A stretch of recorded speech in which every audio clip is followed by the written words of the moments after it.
সকল কাউন্সিলরকে আপনি আবার অধ্যাদেশ দিয়ে প্রজ্ঞাপন দিয়ে দায়িত্ব ফেরায় এবং বাকিগুলোতে নির্বাচন দিবেন পরবর্তীতে, সেটা আপনারা আলোচনা করেন। কিন্তু যারা অলরেডি গণ অভ্যুত্থানকে ধারণ করেন, জুলাই আগস্টের পরিবর্তনের সাথে যারা লড়াই করেছেন, জীবন দিয়েছেন, রক্ত দিয়েছেন, পানি খাইয়েছেন, পাশে ছিলেন, এই লড়াইয়ের প্রত্যেকটা সৈনিককে জনগণের পাশে রাখেন, কারণ তাদেরকে আপনার দরকার। এবং আজকে আমরা প্রতিদিন দেখতে পাচ্ছি যে কি পরিমাণ অন্তর্বর্তীকালীন সরকারের সদিচ্ছা থাকবার পরেও তারা হিমশিম খাচ্ছেন সেবা প্রদান করতে। ছোট ছোট ঘটনাগুলো নিয়ে ঝামেলা হচ্ছে, কেওয়াস হচ্ছে, মারামারি হচ্ছে। কালকে দেখলাম টিএনও উল্টা পাল্টা সব জন্ম নিবন্ধন বাতিল করে দিয়েছে, ভোটার আইডি কার্ড বাতিল করে দিচ্ছে।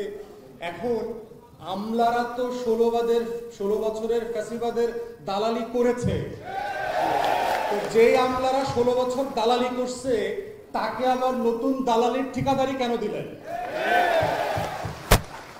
এই আমলাদেরকে তো আগে জমজম কূপের পানি দিয়ে গোসল করায় হালাল করতে হবে। যারা জনগণ বিচ্ছিন্ন আওয়ামী লীগের দালালি করেছে গত 16 বছর, জাতীয় পার্টি দিল্লি কলকাতার বদমাইশিগিরি করছে বাংলাদেশ রাষ্ট্রে, তাকে কেন আপনি এক্সটেন্ডেড দায়িত্ব দিলেন? এটা কিসের ভিত্তিতে করলেন? টিএনও, ডিসি, এসপি ওদের তো এক্সিস্টিং কাজই তারা ভালোভাবে করে না, ভালোভাবে করতে পারে না, তাকে আবার একটা নির্বাচিত প্রতিনিধির দায়িত্ব দিয়েছেন, একটা অনির্বাচিত লোককে। তো সমাধানটা তো ভালো সমাধান হইল না। তো এই কথা আমি আগের উপদেষ্টাকে বলেছি। আজকে আপনাদের যে দাবিনামার যে লিফলেটটা আছে, এটা ইতিমধ্যে আমি আপনাদের বর্তমান যে উপদেষ্টা এই মন্ত্রণালয়ের আসিফ মাহমুদকে পাঠিয়েছি, তার এপিএস কে পাঠিয়েছি, এবং আরেকজন যে ছাত্র উপদেষ্টা আছে নাহিদ, তাকেও পাঠিয়েছি। তাদেরকে আমরা বলেছি যে আপনারা দয়া করে এই টিমের নেতৃবৃন্দের সাথে আপনারা বসেন, তাদের কথা শোনেন, তারা আপনাদের সহযোগী, কারণ তারাও এই আন্দোলনে ছিল। অতএব আপনারা যদি এই রাষ্ট্রের সেবাটাকে এগিয়ে নিয়ে যেতে চান, শুধুমাত্র ঢাকায় থেকে এই আনসার লীগ, প্রতিবন্ধী লীগ, ওই লীগ সেই লীগ ডিল করলে হবে না, প্রত্যন্ত অঞ্চলেও ডিল করতে হবে। কিভাবে করবেন সেটা? সেইটার মাধ্যম হচ্ছেন আপনারা, যারা তৃণমূলের সাথে, প্রত্যেকটা কৃষকের সাথে, জেলের সাথে, যারা চাষ করেন, হাল চাষ করেন, মজুর আছেন, দিনের বর্গা চাষি আছেন, তাদের সাথে কানেক্টেড লোক হচ্ছেন আপনারা।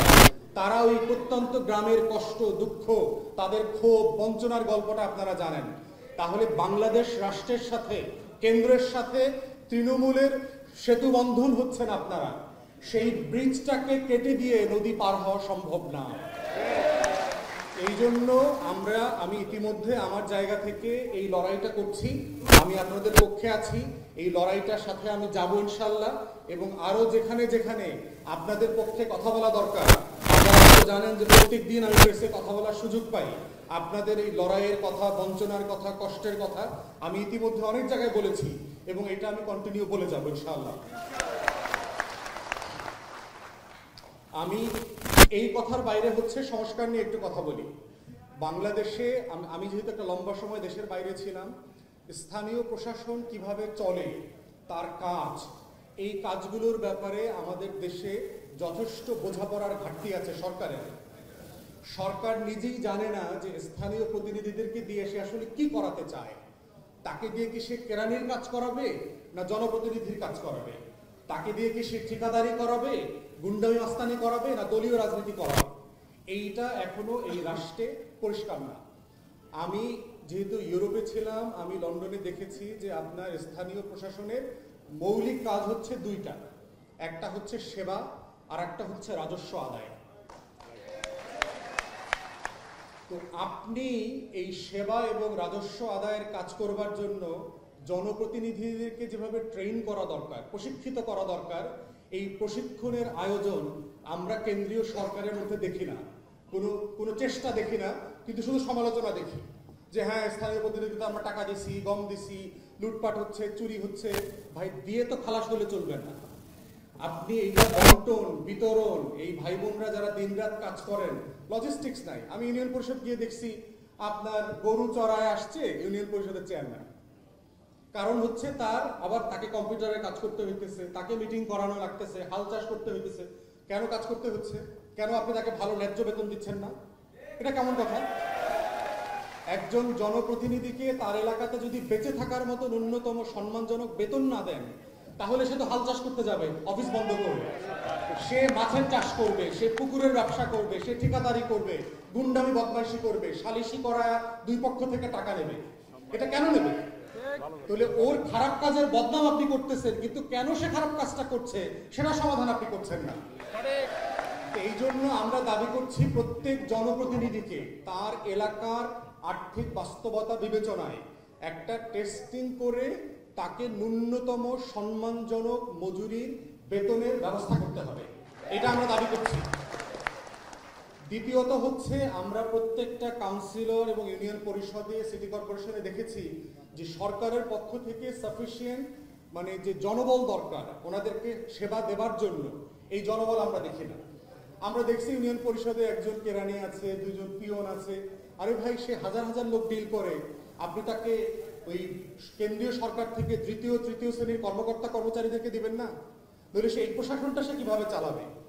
আপনি আইনে বলে দিলেন তার 29টা কাজ, তার 30টা কাজ, তার 33টা কাজ, 33টা কাজ সে কি হাল চয়ে করবে? এটা প্র্যাকটিক্যাল? তাহলে এই মানুষগুলো দিন রাত ফোন ধরা লাগে, মানুষের বাড়িতে যাওয়া লাগে, বিপদ আপদে পাশে থাকতে হয়, নৌকা পাড়ি দিতে হয়, সাইকেল চালায় দিতে হয়, রাস্তা ভালো না, নিরাপত্তার বিষয় আছে।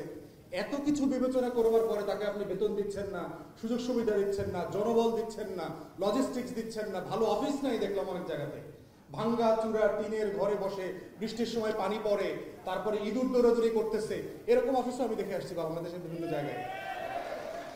তাহলে আমরা যদি এই রাষ্ট্রটাকে রাষ্ট্র বানাতে চাই, তাহলে এই যে আমার দায় এবং দরদের ভালোবাসার যে মানুষগুলো যারা গ্রামে থাকেন কিন্তু কম বোঝেন, কত কম বোঝে আপনারা কদিন আগে দেখেছেন না যে চাঁদপুর, মুন্সিগঞ্জ, বিভিন্ন বস্তি থেকে, মানিকগঞ্জ থেকে একটা চিরকুটে লেখা দেখছে যে ঢাকাতে শাহবাগে গেলে তাকে 50,000 টাকা দিবে, 1 লাখ টাকা দিবে। মানুষ আসছে না, হাজার হাজার মানুষ আসছে না ঢাকায়?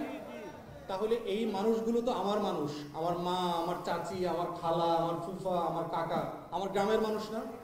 এই মানুষগুলোর বুঝ কম, কিন্তু আমি তাকে কি করবো? আমাকে তাকে ভালোবাসে আগ্রায় রাখতে হবে না? তাকে তো আমার উঠানে গিয়ে বুঝাইতে হবে যে মা, খালা, বোন, এই লিফলেট দিয়ে ঢাকাতে কেউ টাকা দিবে না, দিতে পারে না।